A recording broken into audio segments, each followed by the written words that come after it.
Sanibonani, welcome back to enye video nyabonga kutungene. Thank you very much. Ngicela subscribe subscribe the channel, please do so. Like a video, share a video as well as ukufaka le notification bell yakho on so that you'll be notified when I post a video. Ngifuna ukukhuluma ngalolu daba luka Khethi Matlala. I think I've seen somewhere labe ukukhulunywa khona ngokuthi ke wasuselwani ke ngaseKhoshi Mampuru esiya ngaso eBhongweni.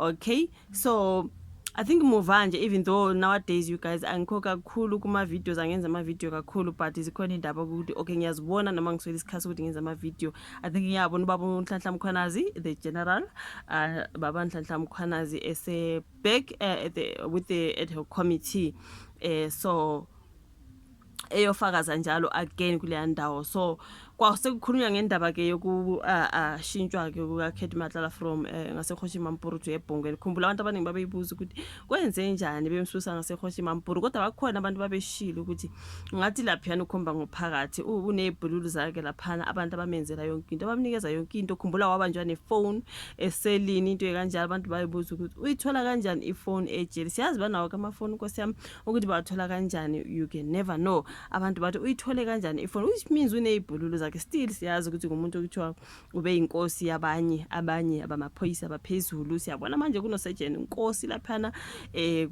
izili Madlanga commission, you know what I mean.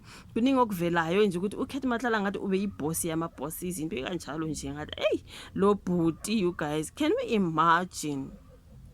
Ukhona abantu abaningi nje kade bemsebenzela obviously yena nje ebahola imali, into ekanjalo. Amaphoyisa, engikhuluma ngamaphoyisa, khumbula baba uMchunu, khumbula all those people kazokwakhulunywa ngabo ke lana, including lona engimbonile nje ukuthiwa ngisayijeni inkosi something inkosi. Okay, ngathi hayibo usho ukuthi nje hey uKhethi Matlala bese kusele nje ukuthi abe inkosi yamaphoyisa nje lapha bekusele kancane, you know what I mean.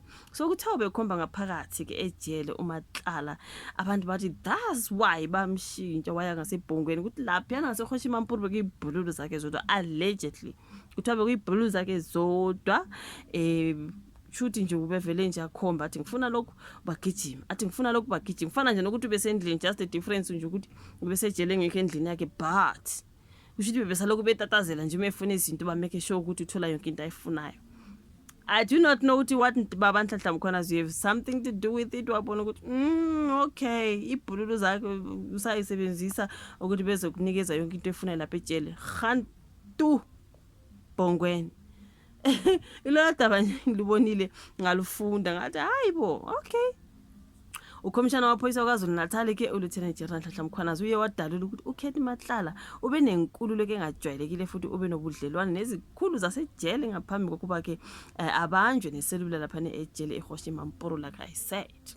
Okay, ngitheni ubaba uNhlanhla Mkhwanazi ube laphana efakaza phambi kwekomiti leParliament. So ke uthe ubaba uNhlanhla Mkhwanazi uye wathula ubufakazi phambi kwekomiti lesikhashana eleParliament ukuthi umnumzana uVusumuzi Khethi Matlala ube nenkululo engajwayelekile laphana ngase eKhoshi Mampuru Correctional Center esigcemeni iSimex ePitoli. Uthe uMatlala obesondelene kakhulu nenhloko yalesi sikhungo. Can you imagine nezinye izikhulu ibhululu zakhe bezi everywhere, it's like kube nebhululu every, ungazi ukuthi ekuruleni kuphi ibhululu zakhe every. This guy was just connected nezikhulu zasejele, boku abantu bakhe nje bevela athi ngifuna imattress, bathi imattress, athi ngifuna iqueen. You guys, athi ngifuna imatrimonial, you know what I mean. Ba make sure ukuthi ulala kamnandi uthola yonke. Hayi ngeke sheba, I'm just saying you guys, angisho ukuthi I'm just saying ukuthi like ushuthi ube sho phela ukuthi ngifunani, abafana bakhe bagijima, fana abafana bakhe phela methi ngifuna into enje, abafana bagijima, something like that. I mean sizothini?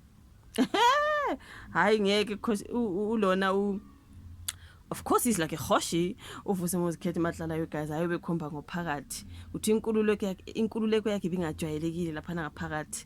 Uthi uMatlala besondelene kakhulu nenhloko yalesi sikhungo ngisho nezinye izikhulu, lokhu kwamvumela ukuba ahambe futhi enze izinto kalula elapha yaphakathi.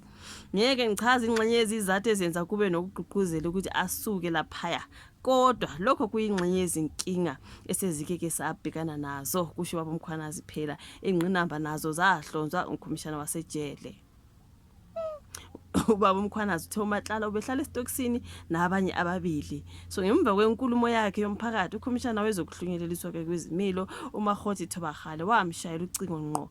Ukhomishana wathumela ke izikhulu ezithembekile ukuthi ziyosesha esitokisini ngenxa yokusola ukuthi kukhona okwenzekalayo lapha. Bathola iselula nokuyinto engavumelekile amaphoyisa ayisebenziseke ngokuhamba kwesikhathi uma ke esenza uphenyo lwawo. Iselula isisize kakhulu ukubeka icala lapho eselikhona njengamanje kusho ke ubaba uNhlanhla Mkhwanazi. Hayi ukhethe Matlala wekazi bazomthini nje lo bhuti bazomthini kodwa Nkosi yami. Hayi ngeke. Uqhubeke wathi ke kusaseleke imibuzo yokuthi iselula ifike njani lapha ke kuKate esitokisini. uJenene uveze ukuthi ubudlelwano abe nabo nobuholi besikhungo buvumela uMatlala ukuthi athole noma yini ayithandayo lapha. Ubethola noma yini ayithandayo. Kuze bekungabafana bakho kwabona abafana bakho la kuma bathuma bagijime bayazi ukuthi hayi umalume ovela sinika imali masibuya.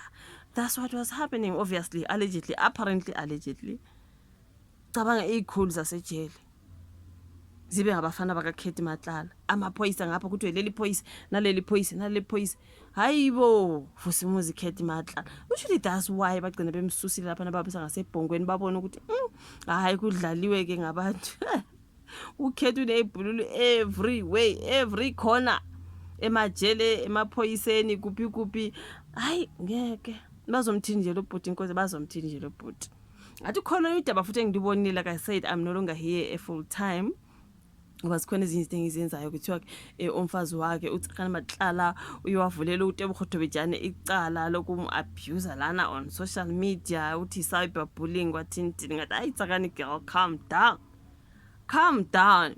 Is it mhlamba uTsakani une hope yokuthi uTebogo Thobejane izolidropa leli cala phela yilona fu lokuthi ukhetha azame ukuanalyze uTebogo Thobejane yona into yamfaka enkini kwavele kwaba namanye amacala kwaba namanye hayi uyobolela khona ke mntakabawo unless ibhululu zakhe nje bazi every corner nje kwazi every corner yena umepressa nje bafana bayagijima.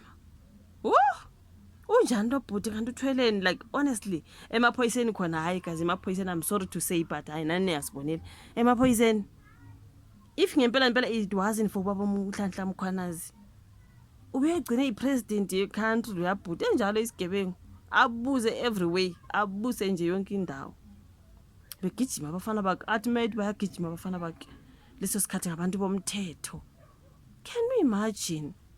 So which means that's why bamsusa bamsebhongweni but beqeda balandela ngoThabo Best kwazolandela laba abafana abasolwa ngokubulala aka khumbula laba banje swathini kwathiwa nabo bahanjiswe ebhongweni. It's like manje ma dangerous bafuna ebhongweni ngoba mhlambe bayazi ukuthi wena ushuthi une connection nje every corner with connection but hayi khantu bhongweni ngoba kuthiwa ngale ke akudlalo awuzobhetela khona ebhongweni full time ngaphakathi thwala ubone nelanga libona for 2 minutes mabesho allegedly apparently allegedly angazi Kate Matlala uthweleni lo bhuti angazi ijivela ka comment section ulike ivideo subscribe share bese siyabonana kwezayo bye.